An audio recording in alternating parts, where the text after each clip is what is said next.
Halo, salam jumpa kembali dengan channel Ruang Sepak Bola Paulus Rogan. Happy New Year 2023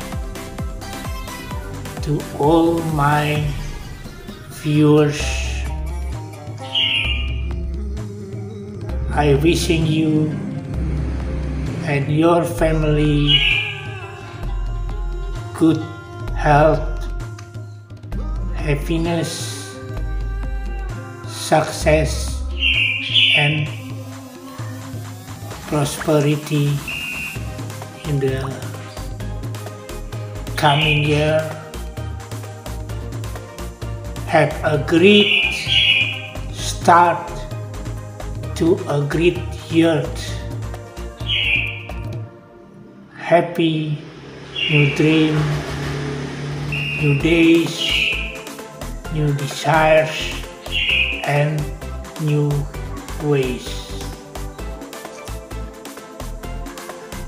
Ini pertemuan pertama di tahun 2023, dan kali ini kita akan mengulas kejuaraan Piala AFF 2022, dan kali ini disebut Piala Mitsubishi Electric, kejuaraan antar negara di ASEAN ini yang dilakukan setiap 2 tahun sekali oleh Federasi Sepak Bola ASEAN. Saat ini Piala AFF telah memasuki babak semifinal, di mana ada 4 tim yang akan berlaga, di mana juara grup A dan runner-up-nya yaitu Thailand dan Indonesia akan melangsungkan pertandingan dengan sistem kandang dan tandang pada putaran pertama antara Indonesia dan Vietnam telah dilangsungkan kemarin hari Jumat tanggal 6 Januari 2023 di Stadion Gelora Bung Karno, di mana pertandingan Indonesia melawan Vietnam berakhir seru 0-0. Dan itu selanjutnya akan dilanjutkan. Indonesia akan away ke Vietnam pada hari Senin tanggal 9 Januari 2023 bermain di Stadion Maidin Nasional. Sedangkan di grup B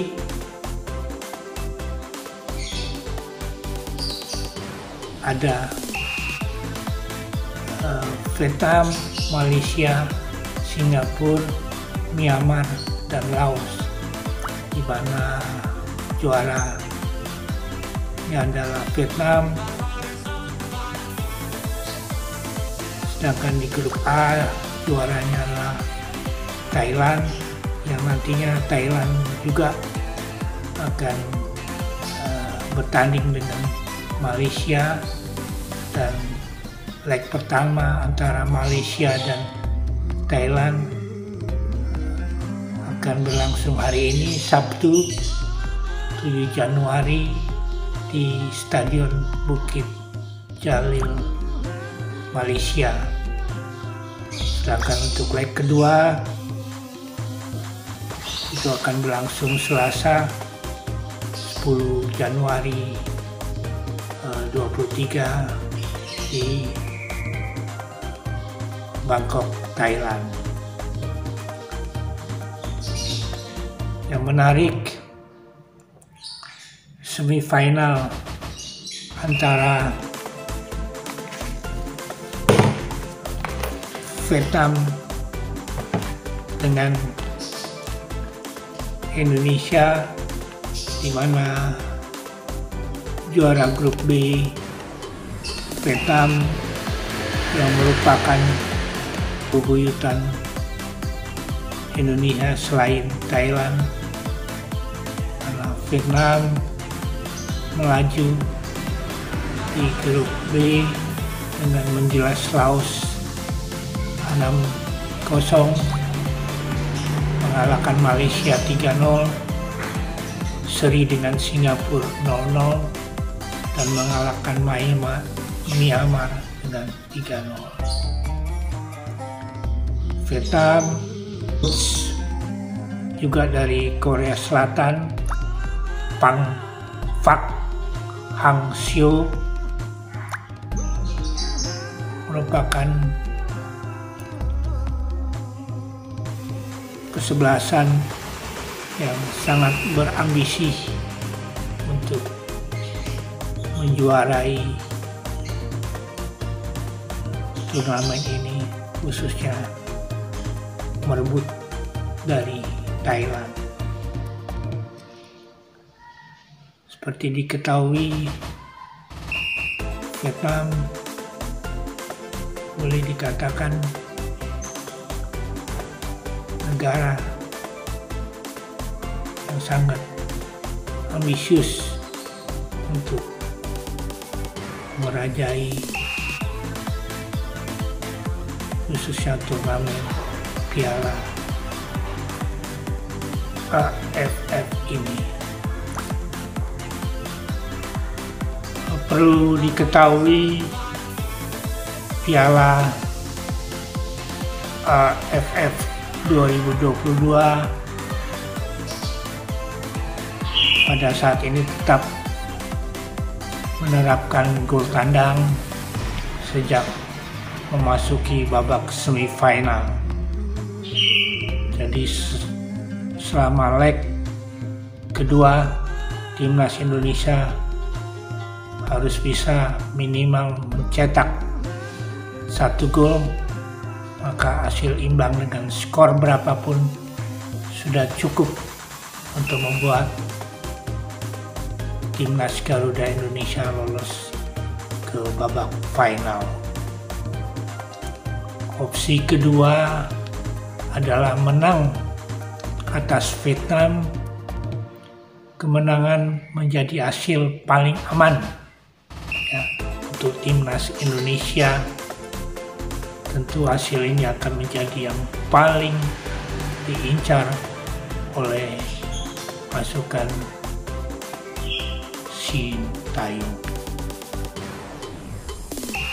Bagaimana kalau skor akhir 0-0, maka pertandingan akan berlanjut ke babak tambahan, dan jika masih imbang 0-0 juga, laga pun ditentukan adu penalti. Lepas dari skenario timnas Indonesia, tentu diharapkan bisa memetik kemenangan atas Vietnam agar bisa lolos ke babak final. Timnas baik penampilannya di babak grup penyisian khususnya melawan tim-tim berat seperti Thailand dan Vietnam, ada kendala untuk permainan tim Indonesia adalah finishing touch atau penyelesaian akhir. Indonesia gagal memaksimalkan keuntungan bermain di kandang, terutama saat melawan Vietnam. Setidaknya Indonesia tentu saja harus berbenah diri pada pertemuan dengan Vietnam pada leg yang kedua, di mana strategi dan taktis Sintayong telat, terutama menurunkan penggantian pemain di babak kedua, di mana amunisi dari penyerang-penyerang Indonesia seperti Egy Maulana Fikri, Witan Sulaiman, dan Ilija Spasojevic serta Samdil Ramdhani telat untuk diturunkan, pada menit-menit akhir tersebut telat hanya diberikan waktu kurang dari 5 menit untuk mengobrak-abrik pertahanan Vietnam yang memang boleh dikatakan kokoh dan sangat solid di kejuaraan Piala AFF ini yang belum pernah memasukkan gol, khususnya kiper Dang Van Lam, kiper yang cukup superior dari tim Vietnam.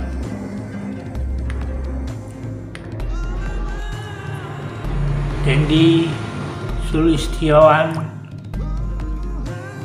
pemain dari Bayangkara FC ini dipercayakan oleh Sintayong sebagai striker dalam beberapa pertandingan dan merupakan starting 11 saat ini. Kurang tentu saja berpengalaman, di mana peluang-peluang yang didapatnya telat untuk mengambil decision making. Bola yang harusnya di shooting dia operkan.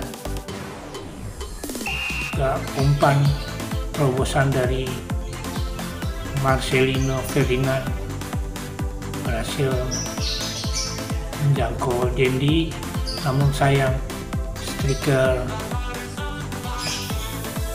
Indonesia ini malah mengover.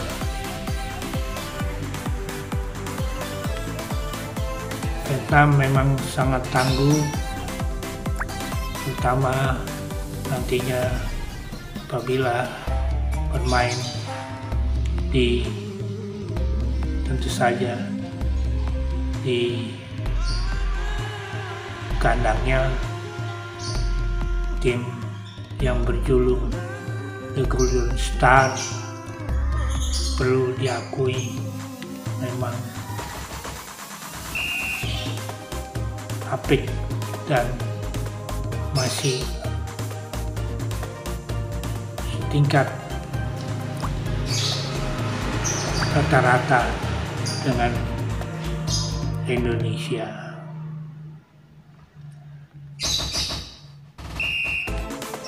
Di finishing masih menjadi masalah.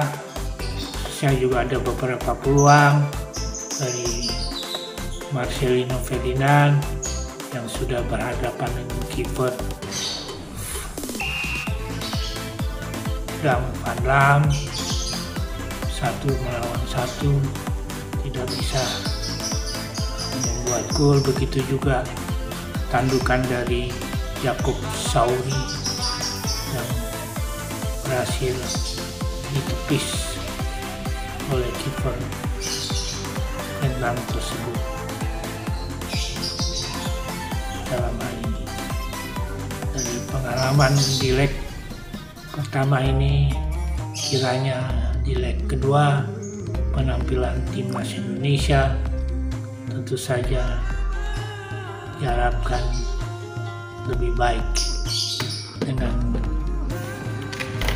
khususnya dengan tim yang memang Vietnam yang diwaspadai. Ada beberapa pemain seperti winger Nguyen Van Quýt, main sayap yang lincah. Juga ada Nguyen Tien Linh yang saat ini menjadi top skor di timnas Vietnam dengan 3 gol. Terus ada Nguyen Hoang Duc, midfield dari Vital Football Club, yang telah memberikan assist. Dan memang kekuatan Vietnam di daerah midfielder, daerah tengah, di mana kapten dan markas pemain tengah Dong Quang Dun itu boleh dikatakan menguasai lapangan tengah dan selalu melakukan break yang dimana bisa mematahkan counter attack dari serangan-serangan pemain Indonesia. Diharapkan tim Indonesia nantinya tetap solid, terutama dengan permainan 3 back di belakang antara Farudin Arianto sebagai kapten dan Jordi Amat, pemain naturalisasi yang menunjukkan kualitasnya dengan permainan bertahannya dan operan yang akurat. Dan juga pemain muda Rizky Idul dengan 2 wing back Asnawi Mangku Alam serta Pratama Arhan, di mana mereka itu solid, terutama Pratama Arhan dengan throw-in-nya yang sangat boleh dikatakan memberikan umpan-umpan peluang. 3 midfielder gelandang kita, di mana Mark Klok, Ahmad Irianto, dan kemudian digantikan Ricky Kambuaya, menunjukkan kualitasnya dengan juga tentunya penampilan terbaik dari pemain muda kita yang dijaga ketat, yaitu Marcelino Ferdinand, dan ini yang ditakuti oleh pelatih Park Hang-seo, di mana Marcelino Ferdinand ini dijaga. Penyerang kita wing Jakub Sauri dan striker Dendi Sulistiawan yang boleh dikatakan menjadi pilihan utama dari Sintayong, tetap menunjukkan daya juang dan permainannya yang boleh dikatakan adalah kesempatan mereka untuk menunjukkan kualitas dari hasil kompetisi khususnya liga yang bergulir di Indonesia saat ini. Kepemimpinan wasit Komar Al-Yaqoubi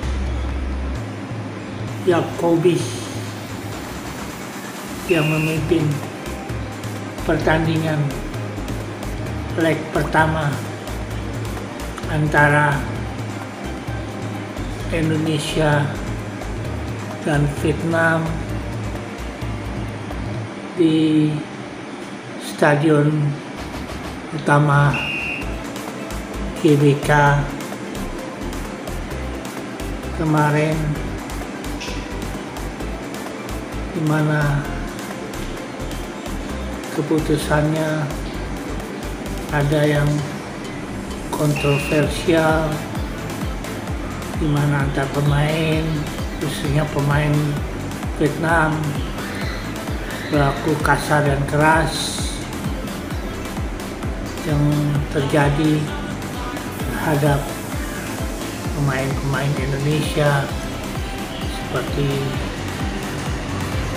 Marcelino Ferdinand, Dendi Sulistion, tidak memberikan hukuman apapun, terutama ketika pemain Vietnam Duan Van Hau melancarkan tackle 2 kaki pada Dendi Sulistion pun saat ia melanggar Ricky Kambuaya di kotak penalti yang tak memberikan hukuman. Sungguh wasit dari Oman tersebut kurang tegas, dan ini bisa mempengaruhi penampilan dari tim Mas Indonesia yang seolah-olah berada sebelah. Dan ini juga menjadi pelajaran untuk timnas nantinya, siapa yang akan menjadi wasit di pertemuan leg kedua. Kepemimpinan wasit Komar Al-Yaqoubi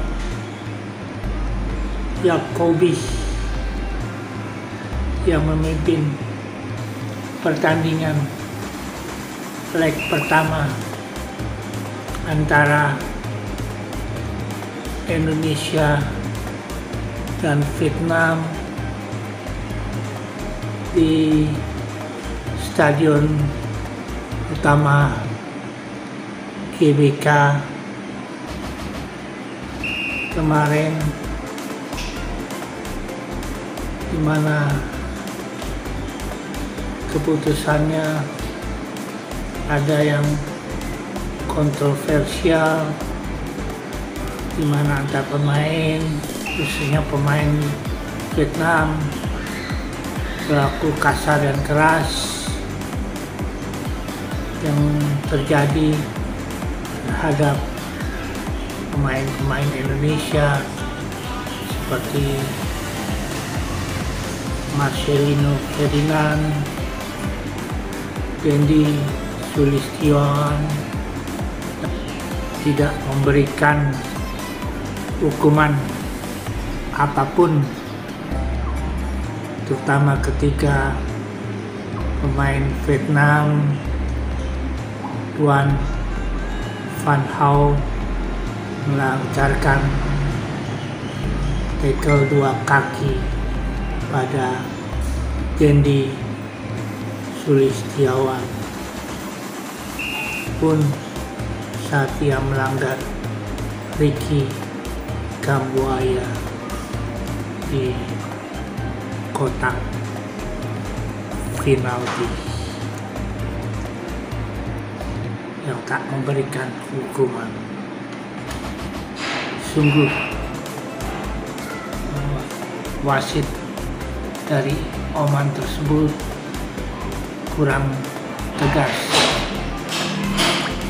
dan ini bisa mempengaruhi penampilan dari tim Timnas Indonesia yang seolah-olah bersebelah,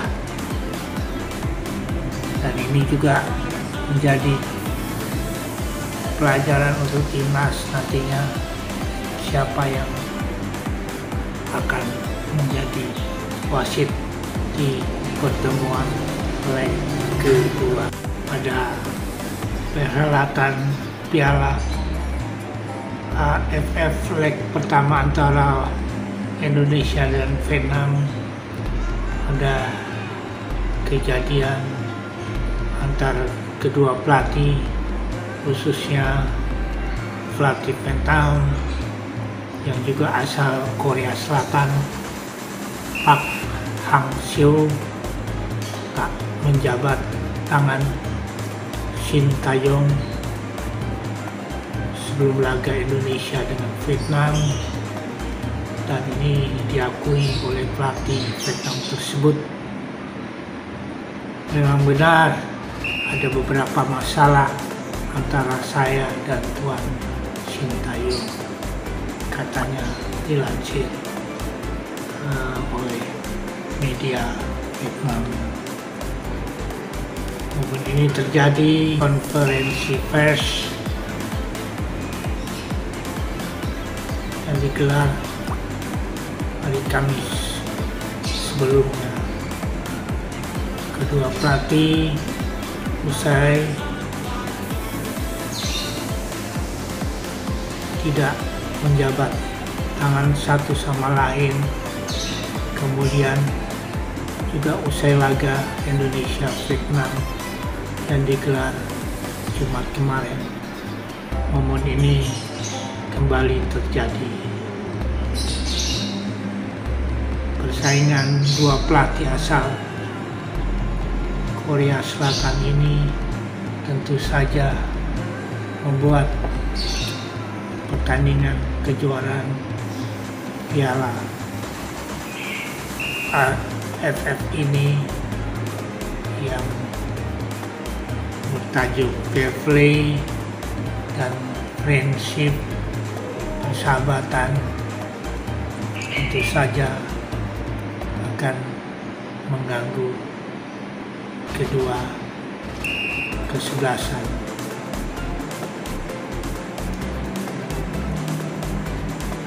Seharusnya kedua pelatih memberi contoh, terutama pelatih dari Korea Selatan yang memang selalu melakukan seaward,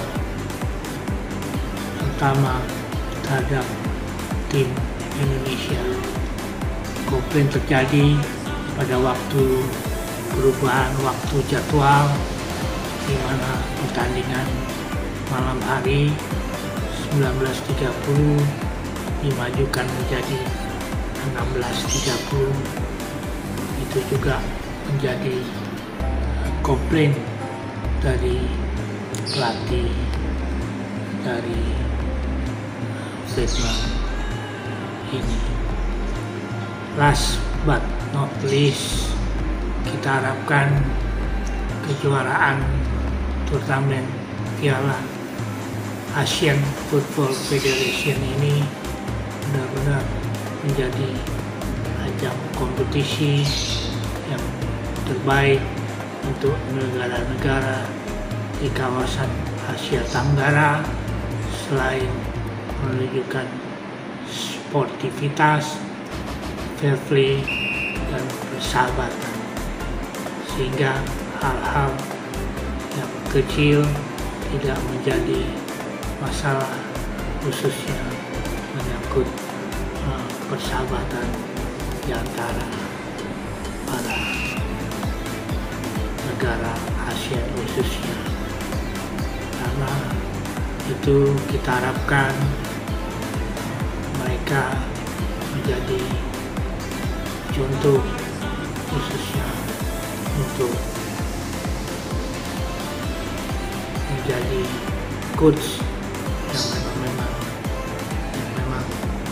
diharapkan menjadi teladan dan untuk kemajuan khususnya persepak bolaan di Asia Tenggara khususnya. Selanjutnya kita harapkan pertandingan antara Indonesia dan Vietnam akan muncul juara sejati yang tidak ada semacam settingan baik dari khususnya penyelenggara, wasit, dan berlaku fair play dan bijaksana.